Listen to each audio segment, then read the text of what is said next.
Normal గా మనకి వేదాల నుండి వచ్చినటువంటి సబ్జెక్ట్ ఆయుర్వేదం. మనకి 4 వేదాలు ఉన్నాయి. సో 4 వేదాలు ఋగ్వేదం, యజుర్వేదం, సామవేదం, అథర్వణ వేదం.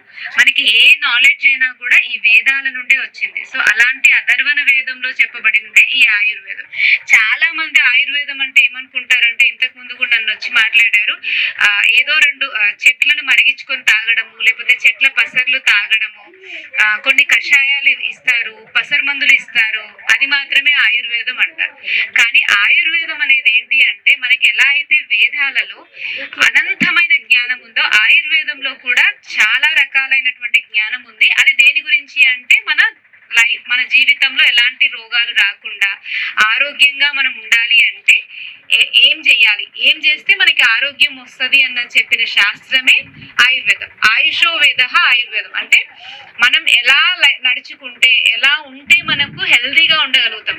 ధర్మార్థ కామ మోక్షానం ఆరోగ్యం మూలముత్తమం అంటాం. అంటే మనకి మంచి పేరు రావాలన్నా, మనం డబ్బులు సంపాదించుకోవాలన్నా, మనం మోక్ష మార్గం అంటే ఇప్పుడు ఇక్కడ దేవునికి దగ్గరగా మనం మోక్షానికి వెళ్ళాలన్నా ఫస్ట్ మనకి కావాల్సింది మంచి ఆరోగ్యవంతమైనటువంటి శరీరం.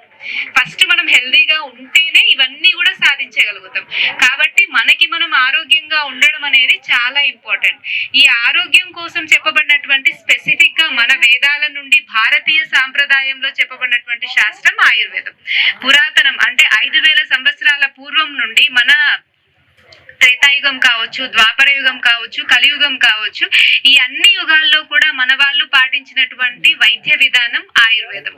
మనకి త్రేతాయుగం నుండి చూసుకున్నా కూడా రాముడి వంశంలో అప్పుడు చూసుకున్నప్పుడు కూడా వాళ్ళు వనవాసం వెళ్ళినప్పుడు అక్కడ ఉన్నటువంటి హర్బ్స్ ద్వారా చేసుకున్నట్టు, అండ్ యుద్ధం జరిగినప్పుడు లక్ష్మణుడు సంజీవిని పర్వతం తెచ్చి కొన్ని రకాల మూలికలు లక్ష్మణుడు మూర్ఛపోయినప్పుడు ఇవ్వడం వల్ల మళ్ళీ మూర్ఛ నుండి తేరుకున్నట్టు, ఇలా వైద్యం గురించి చెప్పారు.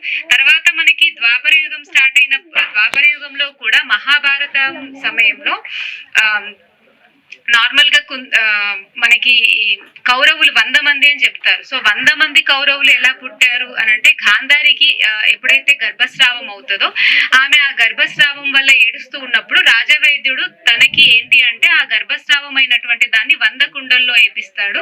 అలా టెస్ట్ ట్యూబ్ బేబీ, ఇప్పుడు మనం చేసేటువంటి టెస్ట్ ట్యూబ్ బేబీ యొక్క ఏదైతే మనం అనుకుంటున్నామో అది మనకి ఆ భారతంలోనే మనకి తెలుస్తుంది. ఇలా మన పురాతనాల్లో చూసుకున్నట్టయితే మన రామాయణం కావచ్చు, భారతం కావచ్చు, భాగవతం కావచ్చు, ఇంకా ఉపనిషత్తుల్లో కావచ్చు, లేదా బౌద్ధ సాంప్రదాయం, జైన సాంప్రదాయం, ఎక్కడ చూసినా కూడా మన దగ్గర సర్జరీలు చేసినట్టు అండ్ మన వైద్య విధానంలో అన్ని సంపూర్ణంగా, అంటే చాలా మంది ఇది ఎందుకు చెప్తున్నా అంటే, చాలా మంది ఆయుర్వేదంలో దగ్గుకు ట్రీట్మెంట్ ఉందా, ఆయుర్వేదంలో నరాల జబ్బుకు ట్రీట్మెంట్ ఉందా, ఆయుర్వేదంలో షుగర్ కి ట్రీట్మెంట్ ఉందా అని అడుగుతూ ఉంటారు.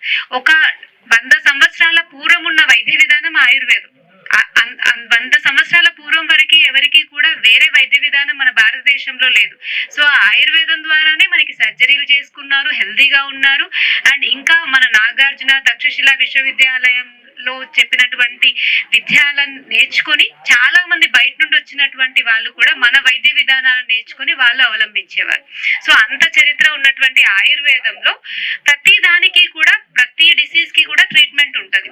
అయితే చాలా మంది అడిగే క్వశ్చన్ ఏంటి అని అంటే, మనకి ఏదన్నా ప్రాబ్లం రాగానే దీనికి ఏం తాగాలి, ఏం చేయాలి, లేకపోతే ఏం మెడిసిన్. ఇప్పుడు మీరు డాక్టర్ దగ్గరికి వెళ్ళగానే ఏముంది, మీరేం ఆలోచిస్తారు? డాక్టర్ దగ్గరికి వెళ్ళగానే ఏదన్నా ఒక గోలియో ఒక సిరప్ రాస్తే నా ప్రాబ్లం తగ్గిపోవాలి అంతే ఆలోచిస్తారు. కానీ అసలు ఆ ప్రాబ్లం రాకుండా ఉండడానికి మనం ఏం చేయాలి, అండ్ ఆ ప్రాబ్లం స్టార్టింగ్ లో ఉన్నప్పుడే మనం ఇంట్లో చేసుకునే చిన్న చిన్న చిట్కాలతో ఎలా తగ్గించుకోవచ్చు, ఇవన్నీ కూడా మనకి ఆయుర్వేదంలో చెప్తారు. అండ్ ఆయుర్వేదం ఎలా చెప్తుంది అంటే, ఫస్ట్ పార్ట్ అంతా కూడా మనకి మనం ఆరోగ్యంగా ఉన్న వాళ్ళం ఆరోగ్యంగా ఎలా ఉండాలి, ఒకవేళ ప్రాబ్లం వస్తే ఎలాంటి మందులు వాడాలి అన్నది సెకండ్ అంతా కూడా. ఫస్ట్ అంతా కూడా ఎలా ఉంటే మనం ఆరోగ్యంగా ఉంటాం.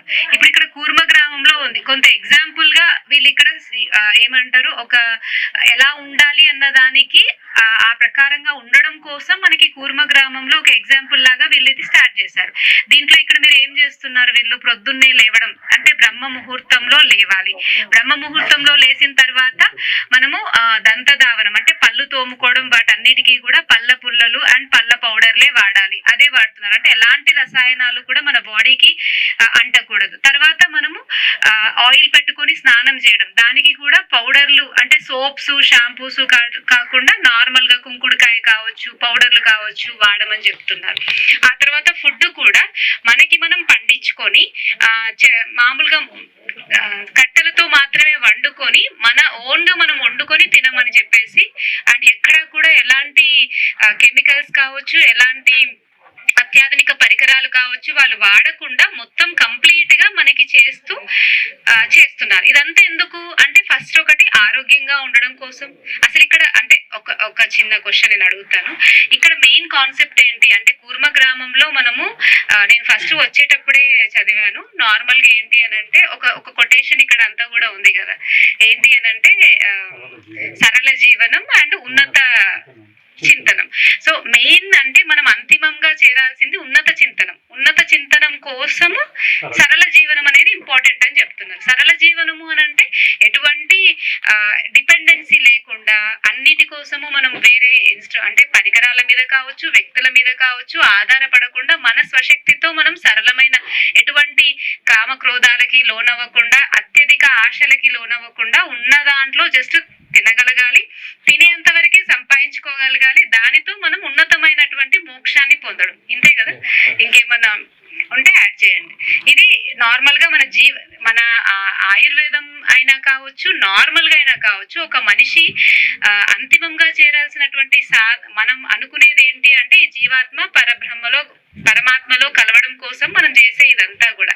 సో దీనికి మనం ఎంత సరళమైన జీవనంలో ఉండి మనం దేవుడికి దగ్గరగా ఉంటామో అంత ఈజీగా అక్కడికి వెళ్ళగలుగుతాం. ఇప్పుడు ఫైనల్ డెస్టినేషన్ ఒక ప్లేస్కి వెళ్ళాలి అని అనుకుంటే మనకు ఒక వెహికల్ కావాలి అండ్ ఆ రూట్ తెలవాలి. అదే విధంగా ఇప్పుడు మన జీవితంలో మనం వెళ్ళాల్సిన ఫైనల్ డెస్టినేషన్ ఏంటి? మోక్షం, పరమాత్మలో కలవడం.